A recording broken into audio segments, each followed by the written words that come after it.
कर्म एवं कर्मफल मीमांसा। छठा अध्याय भोग। भोग शब्द का अर्थ है भोग्य पदार्थों की प्राप्ति तथा उन भोग्य पदार्थों से सुख दुख की प्राप्ति। भोग के स्वरूप को बताते हुए महर्षि वेदव्यास जी योग सूत्र साधनपाद 18वें के भाष्य में लिखते हैं, तत्रेष्टानिष्ट गुण स्वरूपावधारणम विभागापन्नम भोगः। अर्थात तत्र उन भोग और अपवर्ग में अविभागापन्नम पुरुष और बुद्धि द्वारा अविभक्त रूप से जो इष्ट अनिष्ट गुण स्वरूपावधारणम, इष्ट और अनिष्ट गुणों के स्वरूप का अवधारण अर्थात अनुभव यानी ज्ञान होना है, भोग वह भोग है। अर्थात बुद्धि को अपने से भिन्न न जानकर पुरुष द्वारा बुद्धिगत सुख दुख रूप धर्मों का अनुभव यानी ज्ञान करना ही भोग है। इस प्रकार योग सूत्र 2:23 के भाष्य में लिखते हैं, तस्मात् संयोगाद दृश्यस्योपलब्धिर या सभोगः। अर्थात तस्मात् संयोगात उस प्रकृति और पुरुष के संयोग से, या जो दृश्य अर्थात प्रकृति और उसके विकारों के स्वरूप का उपलब्धि ही ज्ञान होता है, सह वह पुरुष का भोग है। इस प्रकार पुरुष अर्थात आत्मा द्वारा प्रकृति और सभी प्रकार के विकारों के स्वरूप का ज्ञान प्राप्त करना भोग है।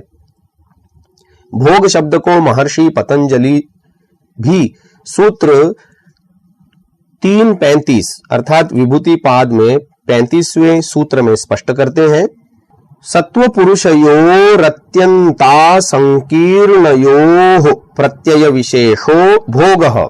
अर्थात अत्यंता संकीर्णयोः अत्यंत भिन्न भिन्न स्वरूप वाले सत्व पुरुषयोः बुद्धि और पुरुष का प्रत्यया विशेषः अभिन्न रूप से ज्ञान होना अर्थात एक रूप से प्रतीति होना भोग है। इसी सूत्र पर भाष्य करते हुए भोजवृत्ति में कहा गया है, सत्वं प्रकाश सुखात्मकः प्राधानिकः परिणाम विशेषः पुरुषो भोक्ता अधिष्ठात्री रूपः तयोरत्यंता संकीर्णयोर भोग्य भोक्तृ रूपत्वाद अचेतन चेतनत्वाच्च भिन्नयोर्यः प्रत्ययस्याविशेषो भेदेना प्रतिभासनं तस्मात् सत्वस्येव कर्तृता प्रत्ययेन या सुख दुख संवित स भोगः। सत्वं बुद्धि, प्रकाश सुखात्मकः प्रकाश और सुख रूप, प्राधानिकः प्रकृति का, परिणाम विशेषः प्रथम परिणाम अर्थात विकार है, पुरुष भोक्ता भोगने वाला, अधिष्ठात्री रूपः चेतन अधिष्ठाता रूप वाला है, तयोः उन दोनों का, अत्यंता संकीर्णयोः अत्यंत भिन्न भिन्न रूप अर्थात भोग्य भोक्तृ रूपत्वात् बुद्धि अर्थात भोग्य और पुरुष यानी भोक्ता रूप से, च और अचेतन चेतनत्वात् बुद्धि अचेतन अर्थात जड़ तथा पुरुष चेतन रूप होने से, भिन्नयोः भिन्न भिन्न बुद्धि और पुरुष के, यह जो प्रत्ययस्य ज्ञानों की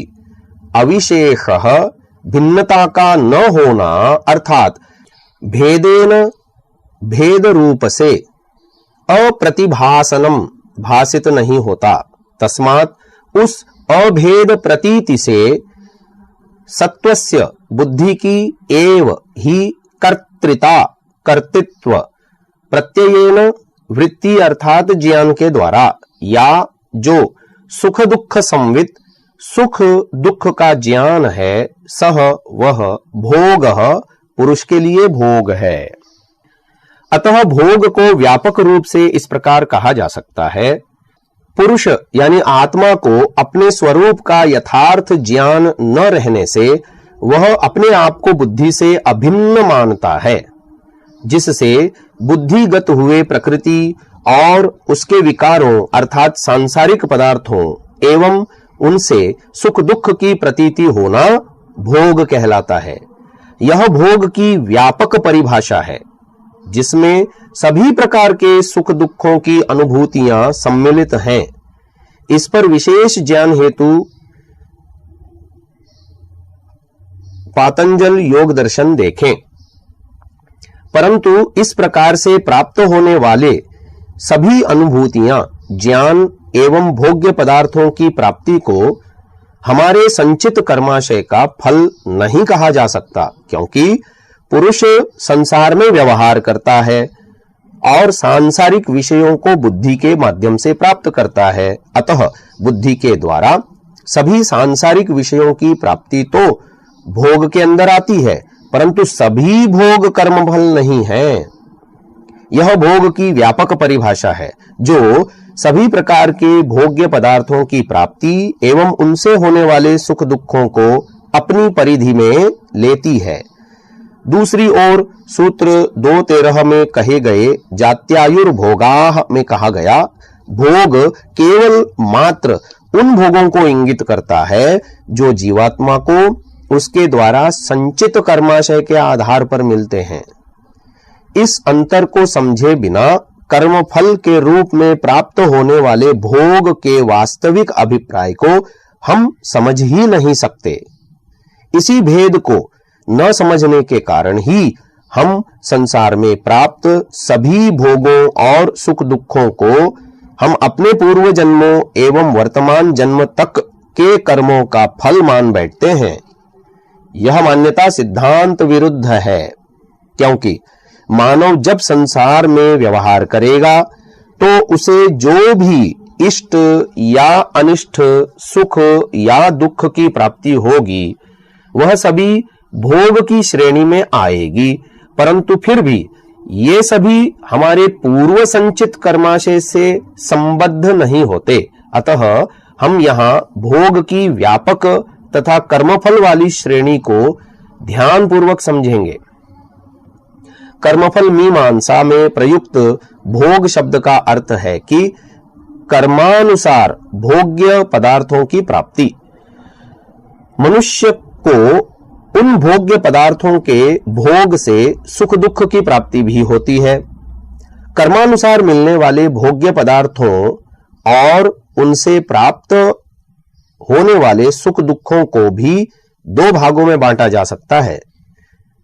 पहला, पूर्व जन्मों के कर्मों के अनुसार मिले हुए भोग्य पदार्थ और उनसे मिलने वाले सुख दुख। दूसरा, वर्तमान जन्म के कर्मों के अनुसार वर्तमान जन्म में ही मिलने वाले भोग्य पदार्थ और उनसे मिलने वाले सुख दुख। मनुष्य को कुछ भोग पूर्व जन्मों के संचित कर्माशय के अनुसार मिलते हैं तथा कुछ भोगों को वह वर्तमान जन्म के कर्मों के अनुसार प्राप्त करता है। प्रथम पक्ष में केवल वही भोग रखे जा सकते हैं जो जीव व गर्भ में प्रवेश करता है। उसे प्राप्त होने वाले माता पिता के पास जो उपलब्ध भोग साधन वर्तमान है वे सभी और उन जीव के गर्भ में आने और जन्म के पश्चात उन भोग साधनों के आधार पर प्राप्त होने वाले सुख दुखों को ही पूर्व जन्म के कर्मों के अनुसार भोग कहा जा सकता है। मात्र उन भोग साधनों के आधार पर प्राप्त होने वाले सुख दुख कुछ काल के लिए भी हो सकते हैं और जीवन पर्यंत भी। परमात्मा जीव को अगला जन्म देने हेतु उसको प्राप्त होने वाले माता पिता का निर्धारण जीव के कर्मानुसार ही करता है, अर्थात जीव को कौन सा शरीर अर्थात जाति मिलनी चाहिए और उस शरीर प्राप्ति हेतु उसके लिए कौन से माता पिता उचित हैं तथा उसके माता पिता के पास क्या क्या भोग साधन उपलब्ध होने चाहिए आदि सब कुछ उस नवीन शरीर को प्राप्त करने वाले जीव के कर्माशय पर निर्भर करता है। हम देखते हैं कि किसी को दारिद्र्य आदि दुख और किसी को धनाढ्यता और बुद्धि आदि जन्म से ही मिलती है। यह सब पूर्व जन्म के कर्मानुसार ही होते हैं, अन्यथा ईश्वर अन्यायकारी हो जाएगा। महर्षि दयानंद जी लिखते हैं कि पूर्व जन्म के पाप पुण्य के अनुसार वर्तमान जन्म और वर्तमान तथा पूर्व जन्म के कर्मानुसार भविष्यत जन्म होते हैं। तो ऐसे सब भोग जो जीव को उन साधनों के कारण मिलते हैं जो उसके माता पिता के पास उसके गर्भाधान के समय उपलब्ध थे, जीव के पूर्व जन्मों के कर्मानुसार होते हैं। अगर उन भोग साधनों में किसी प्रकार की कमी या अधिकता उसके उस गर्भ में आने के पश्चात होती है, तो कमी या अधिकता से प्राप्त होने वाले सुख या दुख उसके पूर्व जन्म के कर्मानुसार नहीं कहे जाएंगे, क्योंकि यहां उस जीव के होने वाले माता पिता भी स्वतंत्र हैं और वे अपनी कर्म स्वतंत्रता से उपलब्ध भोग साधनों को कम या अधिक कर सकते हैं, जो कि उस नवीन जन्म लेने वाले जीव के कर्मानुसार नहीं होगी। इसी प्रकार से आयुर्वेद में उपलब्ध औषधियों के बल से गर्भकाल में जीव को प्राप्त होने वाले शरीर के लिंग में परिवर्तन किया जा सकता है और ऐसा कोई औषधि प्रयोग तथा उस प्रयोग के प्रभाव से गर्भ में जीव को प्राप्त होने वाले शरीर के लिंग में परिवर्तन को भी जीव के पूर्व जन्मों के कर्मों का फल नहीं कहा जा सकता। ऐसे सभी सुख दुख जो जीव को गर्भाधान के पश्चात दूसरे जीवों की कर्म स्वतंत्रता के कारण स्थिति परिवर्तन से प्राप्त होते हैं, उन्हें आधि भौतिक सुख या दुख ही कहा जा सकता है, ना कि उस जीव के पूर्व जन्मों के कर्मों का फल। दूसरे पक्ष में वे भोग आते हैं जो हमें हमारे इसी जीवन में किए गए कर्मों के आधार पर प्राप्त होते हैं। इसी जीवन में मिलने वाले भोग्य पदार्थों एवं उनसे मिलने वाले सुख दुखों को कर्मानुसार तभी कहा जा सकता है जब वे हमारे द्वारा कृत कर्मों के अनुसार न्याय संगत हों, और तभी वे कर्मानुसार भोग की श्रेणी में रखे जा सकेंगे, अन्यथा नहीं। जैसे किसी व्यक्ति ने चोरी की हो और न्यायाधीश ने उसकी चोरी के अनुरूप दंड दिया हो, अथवा किसी ने परोपकार दान आदि पुण्य कार्य किया हो और उसको उसी के अनुरूप पारितोषिक दिया गया हो, तो वह कर्मानुसार भोग की श्रेणी में रखा जाएगा। इसके विरुद्ध चोरी किसी और ने की हो या भूल से या पक्षपात से दंड किसी अन्य को दिया गया हो या पुण्य किसी अन्य ने किया हो और उसका पारितोषिक अन्य को मिला हो, तो ऐसे सुख या दुख को कर्मानुसार प्राप्त होने वाले भोग की श्रेणी में नहीं रखा जा सकता। सती मूले तद्विपाको जात्यायुर्भोगाः के अनुसार भूल से या पक्षपात से मिलने वाले भोग्य पदार्थ और उनसे प्राप्त होने वाले सुख दुख को कर्मानुसार भोग नहीं कहा जाएगा, परंतु इसे आधि भौतिक सुख या दुख की श्रेणी में रखा जाएगा। इसमें कारण यह है कि जीव कर्म करने में स्वतंत्र है और अल्पज्यता, पक्षपात एवं अज्ञानवश कर्ता से भिन्न को भी सुख दुख देता अथवा दे सकता है, क्योंकि यह व्यवस्था मानवीय है। प्रथम भाग में कही गई भोग व्यवस्था ईश्वरीय है और द्वितीय भाग में प्रतिपादित व्यवस्था मानवीय है। पहली व्यवस्था में कोई दोष, पक्षपात या भूल नहीं हो सकती, परंतु दूसरी व्यवस्था में अल्पज्यता, पक्षपात और भूल होती है। प्रश्न: क्या वर्तमान जन्म में जीव यानी पुरुष को जो भी सुख दुख प्राप्त होता है वह सब उसके कर्मों का फल नहीं है? उत्तर: नहीं, कर्मफल वही होता है जो कर्मानुसार हो। जो न्यून अधिक होता है वह कर्मफल नहीं हो सकता। जैसा कि हमने देखा, कर्मफल की एक ईश्वरीय व्यवस्था है जिसमें भूल चूक की कोई संभावना ही नहीं होती है। कर्मफल की दूसरी व्यवस्था मानवीय है, जैसे माता पिता, आचार्य, राजा, न्यायाधीश आदि। मानवीय व्यवस्था में जो कर्मफल दिया जाता है वह कहीं कर्मानुसार होता है और कहीं अज्ञान एवं पक्षपात आदि से न्यून अथवा अधिक भी होता है। कहीं बिना कर्म के भी व्यक्ति को सुख दुख प्राप्त हो जाता है। प्रश्न, क्या ईश्वर मानव के वर्तमान जीवन में किए गए कर्मों का फल वर्तमान जीवन में नहीं देता? उत्तर, ईश्वर मानवों को उनके द्वारा किए गए कर्मों का फल वर्तमान जन्म में भी देता है, परंतु कौन सा फल ईश्वरीय व्यवस्था में है, यह जानने के लिए हमें एक मूलभूत सिद्धांत को समझना होगा। वह है जीव की कर्म स्वतंत्रता। जीव कर्म करने में स्वतंत्र है और अपनी ही स्वतंत्रता से वह कर्म करता है। उसके द्वारा किए कर्मों का फल ईश्वर के सामान्य नियमों के अनुसार वर्तमान जन्म में मिलता रहता है, जैसे खाना खाने से भूख का मिटना, पानी पीने से प्यास का मिटना, समाधि लगाने से ईश्वर का प्रत्यक्ष होना तथा आनंद की अनुभूति होना। यह वर्तमान में किए कर्मों का परमात्मा द्वारा वर्तमान जन्म में फल है, परंतु मानव के जीवन में ईश्वर की व्यवस्था के साथ साथ मानव की बनाई अपनी व्यवस्था भी तो है, और इस व्यवस्था में अन्याय, पक्षपात और अल्पज्यता से भूल भी होगी। जिन कर्मों का फल मानव को दूसरे जीवों की सहायता से या दूसरे जीवों के द्वारा मिलता है, उसे ईश्वरीय व्यवस्था में कर्मफल नहीं कहा जा सकता। वर्तमान जन्म में ही ईश्वर प्रदत्त कर्मों के फल का एक महत्वपूर्ण उदाहरण है योगी को समाधि लगाने पर ईश्वर का प्रत्यक्ष होना तथा उससे आनंद का मिलना, जैसा कि कैवल्य में होता है। ईश्वरीय कर्मफल व्यवस्था के 4 मूल सिद्धांत जो हम प्रथम कह आए हैं, उनमें से एक यह भी है कि परमात्मा सर्वशक्तिमान होने से जीवों को कर्मफल प्रदान करने में किसी की सहायता नहीं लेता। अतः कर्मफल के भोग्य पदार्थों की प्राप्ति तथा उनसे सुख दुख के वे अनुभूतियां जो उपर्युक्त 4 सिद्धांतों के अनुकूल नहीं होती, वे ईश्वर द्वारा कर्मफल के रूप में प्रदत्त नहीं मानी जा सकती।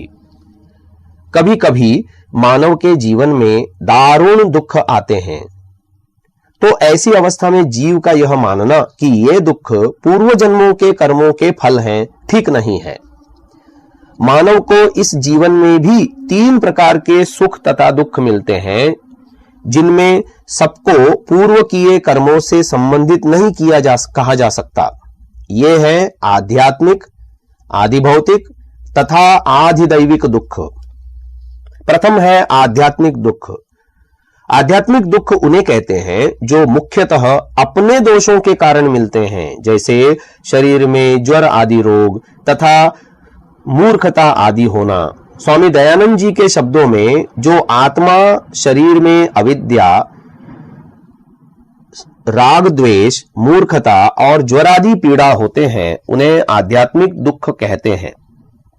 एक व्यक्ति जिसका खान पान सही नहीं है, उसका शरीर रोगों से पीड़ित होगा ही, इस कारण यह आध्यात्मिक दुख कहलाएगा। अविद्या के कारण या राग द्वेष के कारण होने वाले सभी प्रकार के दुख आध्यात्मिक दुख कहलाते हैं। इसे और अधिक स्पष्ट समझें तो ये दुख वर्तमान जन्म के उस प्रकार के कर्मों के कारण है जो सीधे हमें प्रभावित कर रहे हैं, जैसे सही खान पान न होना, ज्ञान अर्जन न करना, जिसके परिणाम स्वरूप अविद्यादि क्लेशों का विद्यमान रहना। एक व्यक्ति अगर रास्ते में देखकर न चले और ठोकर से गिरने पर शरीर के अंगों में चोट आदि लगना इसी श्रेणी में रखे जाएंगे। इन सब दुखों को दूर किया जा सकता है, क्योंकि ये पूर्व जन्मों के कर्मों के फल नहीं है, बल्कि इसी जन्म में सही प्रकार से कर्म न करने के कारण प्राप्त होते हैं। दूसरा दुख है आधिभौतिक दुख। आधिभौतिक दुख उन्हें कहते हैं जो हमें दूसरे जीवों अर्थात मनुष्य और पशु पक्षी आदि प्राणियों से मिलते हैं। अगर हमें मानवीय व्यवस्था में अपने कर्मों का वेदोक्त प्रतिपादित न्यायोचित फल मिलता है तो यह आदि भौतिक दुख न होकर भोग कहा जाएगा, अन्यथा यह आदि भौतिक दुख कहलाएगा। पशु पक्षियों के कारण मिलने वाले दुख को आदि भौतिक दुख ही कहते हैं। महर्षि दयानंद जी के शब्दों में जो शत्रु, व्याघ्र और सर्पादि से प्राप्त होता है उसे आदि भौतिक दुख कहते हैं। इस श्रेणी में आने वाले सुख दुख बहुत व्यापक स्तर पर मानव जीवन में देखे जाते हैं। पशु और पक्षी द्वारा दुख तो स्पष्ट है, जैसे सर्प ने काट लिया और मृत्यु हो गई, व्याघ्र आदि हिंसक प्राणियों ने मार डाला या कुत्ते ने काट खाया, ऐसे सभी दुख इसी श्रेणी में रखे जाएंगे। मानवीय व्यवस्था में मिलने वाले वे सभी सुख या दुख जो हमारे द्वारा किए गए कर्मों के अनुसार न्याय उचित नहीं है, तथा जो सुख दुख हमें बिना किसी कर्म के मिलते हैं, वे सभी इसी श्रेणी में आ जाएंगे। एक न्यायाधीश यदि अपराधी को उसके अपराध से न तो अधिक और न ही कम दंड देता है तो यह भोग की श्रेणी में आएगा, और यदि दिया गया दंड उसके अपराध से अधिक है तो दंड में जो भाग अधिक है वह आदि भौतिक दुख की श्रेणी में आएगा, और यदि दंड अपराध से कम है तो शेष दंड उसे ईश्वरीय व्यवस्था में मिलेगा। इसी प्रकार से यदि एक न्यायाधीश झूठे साक्ष्यों के आधार पर निरपराधी को दंड दे देता है तो यह उस व्यक्ति के लिए आदि भौतिक दुख होगा। इसी तरह एक मानव अपनी स्वतंत्रता से दूसरे जीवों को दुखी करता है तो यह दुख पाने वाले मनुष्य या प्राणी के लिए आदि भौतिक दुख होगा। इस प्रकार के दुखों के उदाहरण यत्र तत्र देखने को मिलते हैं, जैसे गर्भपात करवाना, उग्रवादी द्वारा निरपराधी लोगों की हत्या, वाहन को ही मार गिराना, जिसमें उसमें सवारी कर रहे लोगों की मृत्यु हो जाना, राह में 2 या अधिक वाहनों की दुर्घटना।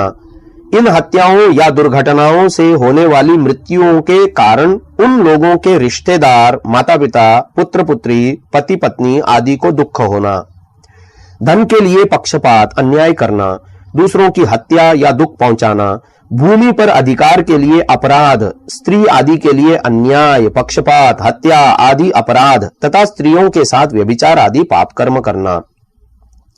इस तरह के भयंकर या छोटे मोटे अपराध जिससे दूसरों को दुख पहुंचे, सभी आदि भौतिक दुख कहलाएंगे। तीसरा दुख है आधि दैविक दुख। आधि दैविक दुख जो मुख्यतः प्राकृतिक प्रकोप के कारण होते हैं, जैसे भूकंप, बाढ़, भूचाल, ज्वालामुखी का फूटना, सुनामी आदि। महर्षि दयानंद जी के शब्दों में तीसरा आधिदैविक अर्थात जो अतिवृष्टि, अतिशीत, अति उष्णता, मन और इंद्रियों की अशांति से होता है, यह जो अतिवृष्टि से बाढ़ आदि, भूकंप तथा दूसरे प्राकृतिक प्रकोप होते हैं, वे सब भी स्पष्ट रूप से हमारे कर्मों के फल नहीं होते। इन सब से बचने के उपाय अर्थात साधन हैं। इनसे पीड़ित होने वाले कोई व्यक्ति विशेष न होकर एक वर्ग विशेष होता है, और उस वर्ग विशेष के कर्मों को एक सा मानने की संभावना दुराग्रह मात्र ही होगा। इन तीनों प्रकार के दुखों से बचा जा सकता है। इसके लिए महर्षि दयानंद जी परमात्मा से प्रार्थना करते हुए लिखते हैं, इन 3 प्रकार के क्लेशों से आप हम लोगों को दूर करके कल्याणकारक कर्मों में सदा प्रवृत्त रखिए, क्योंकि आप ही कल्याण स्वरूप सब संसार के कल्याणकर्ता और धार्मिक मुमुक्षुओं को कल्याण के दाता हैं। इसलिए आप स्वयं अपनी करुणा से सब जीवों के हृदय में प्रकाशित होइए कि जिससे सब जीव धर्म का आचरण और अधर्म को छोड़कर परमानंद को प्राप्त हों और दुखों से पृथक रहें। ऋग्वेद 1:24-9 के भावार्थ में महर्षि दयानंद जी सरस्वती कहते हैं, यह भी जानना कि किसी का किया हुआ पाप भोग के बिना निवृत्त नहीं होता, और इसके निवारण के लिए कुछ परमेश्वर की प्रार्थना व अन्य पुरुषार्थ करना भी योग्य नहीं है। किंतु यह तो है, जो कर्म जीव वर्तमान में करता व करेगा, उसकी निवृत्ति के लिए तो परमेश्वर की प्रार्थना व उपदेश भी होता है। अतः यहां स्पष्ट है कि किए हुए कर्मों के फल भोग के निवारण के लिए परमात्मा से प्रार्थना व्यर्थ है और इस प्रकार का कोई पुरुषार्थ करना भी योग्य नहीं माना गया। अतः इन तीनों प्रकार के दुखों से बचा जा सकता है, क्योंकि इनसे बचने की प्रार्थना की गई है।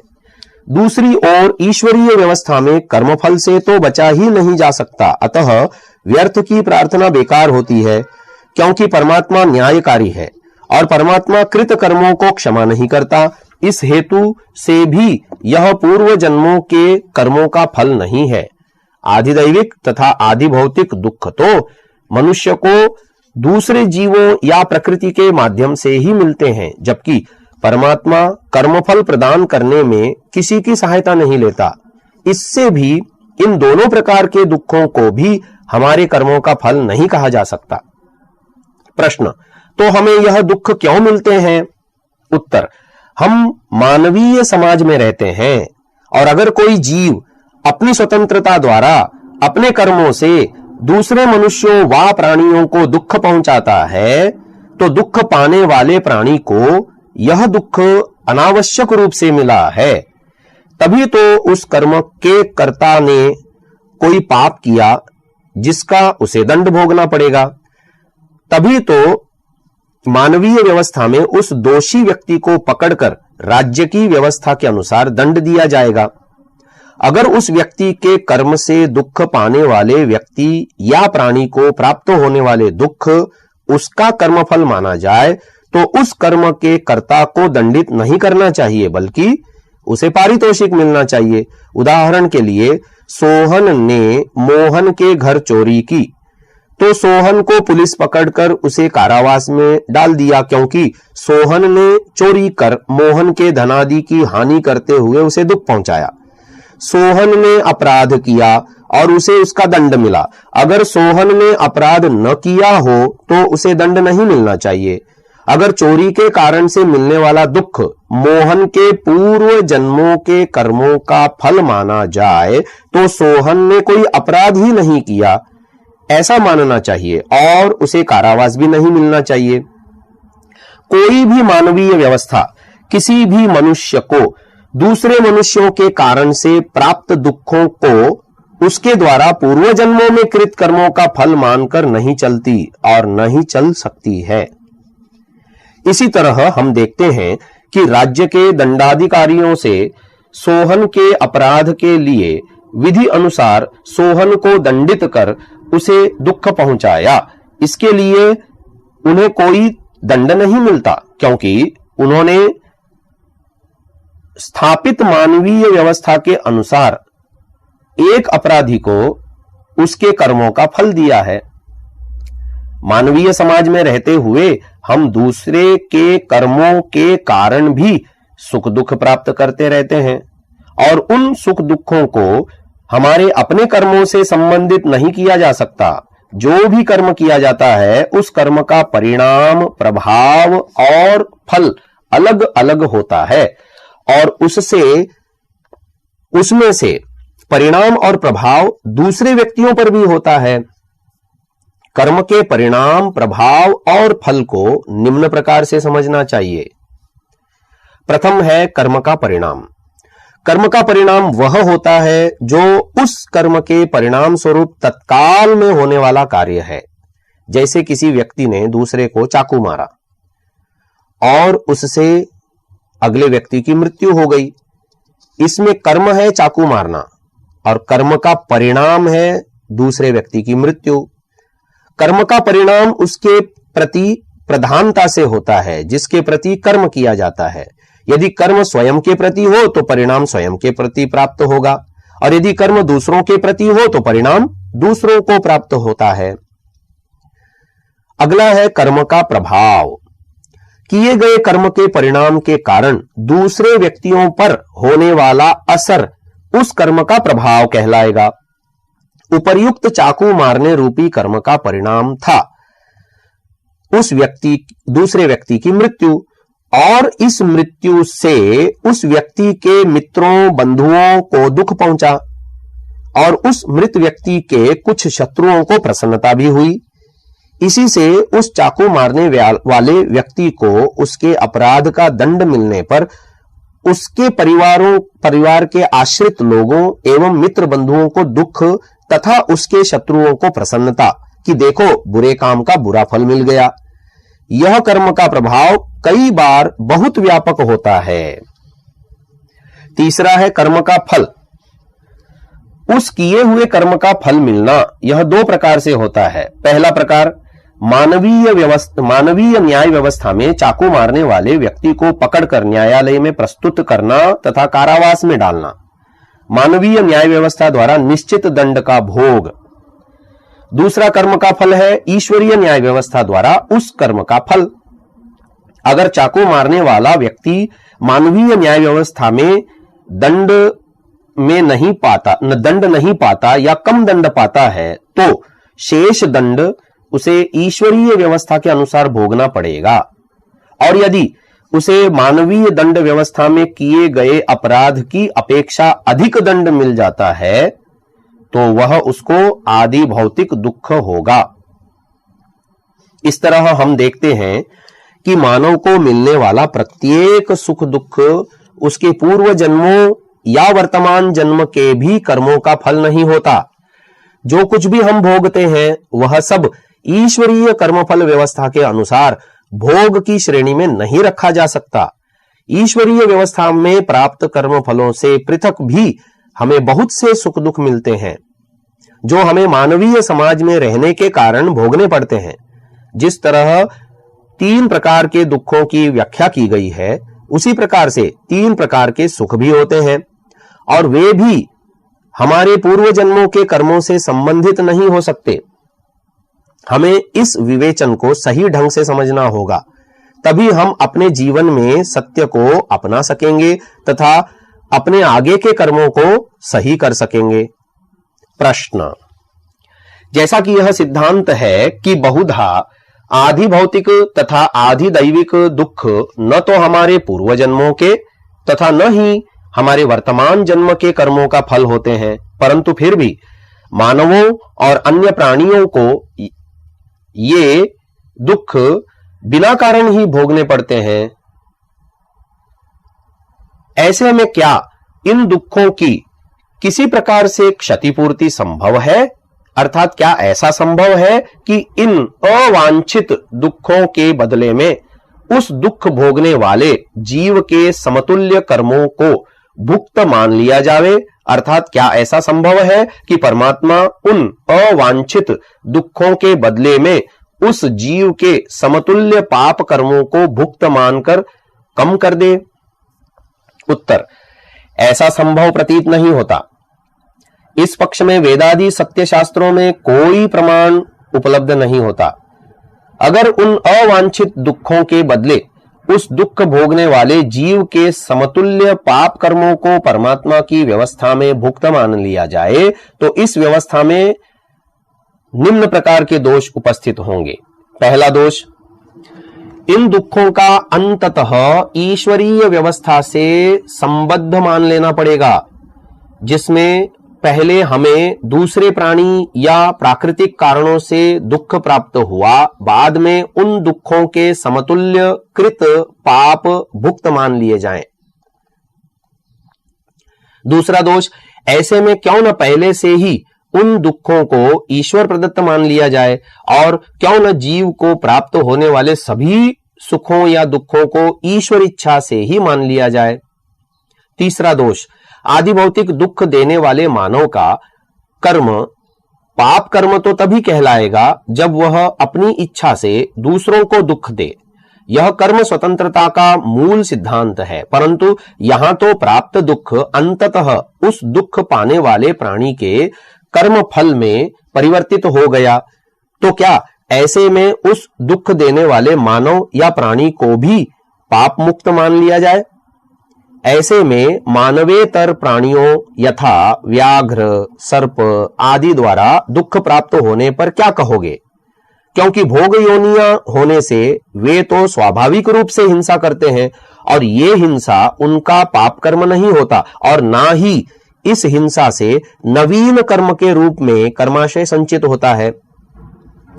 चौथा दोष, इसी प्रकार आधि भौतिक या आधिदैविक सुखों के लिए उस सुख को प्राप्त करने वाले प्राणी के समतुल्य पुण्यों को भी भुक्त मान लेना चाहिए, जो शायद कोई स्वीकार न करना चाहे। पांचवा दोष, मानवीय व्यवस्था में भी अगर किसी मानव को बिना कारण न्याय व्यवस्था से दंड मिल जाता है और बाद में यह सिद्ध हो जाने पर कि उस अमुक व्यक्ति को अमुक दंड बिना कारण मिल गया है, ऐसे में उस दंड पाए मानव को उस दंड के समकक्ष अब कोई अपराध करने का अधिकार प्राप्त नहीं हो जाता। उदाहरणार्थ, यदि किसी व्यक्ति को बिना अपराध 6 वर्ष का कारावास मिलता है और बाद में यह सिद्ध होने पर वह व्यक्ति निर्दोष था, तो ऐसे में उस व्यक्ति को 6 वर्ष तक की कारावास रूप दंड वाले किसी अपराध को अब करने का अधिकार नहीं मिल जाता। ऐसा करने पर वह न्यायालय में यह तर्क नहीं रख सकता कि इतने वर्ष का कारावास तो मैं निर्दोष होते हुए भी पहले भोग चुका हूं, अतः मेरे इस अपराध के दंड में से 6 वर्ष का कारावास कम कर दिया जाए और फिर इस दंड का 6 वर्ष के कारावास से कम है, अतः मेरा यह अपराध भुक्त हो गया, ऐसा मानते हुए मुझे छोड़ दिया जाए। जब यह तर्क मानवीय व्यवस्थाओं को सुचारू रूप से चलाने हेतु स्वीकार नहीं किया जाता, तो ईश्वरीय व्यवस्था में कैसे स्वीकार हो पाएगा? हमारे कर्म कैसे हों या हम कैसे कर्म करें, हमारे संचित और प्रारब्ध का हमारे क्रियमाण कर्मों पर क्या प्रभाव होता है, इसका विवेचन ही मानव जीवन की सफलता का मूल है। इस प्रकार यहां कर्मफल का विवेचन पूरा होता है। अब आगे कर्म के स्वरूप को स्पष्ट किया जाएगा।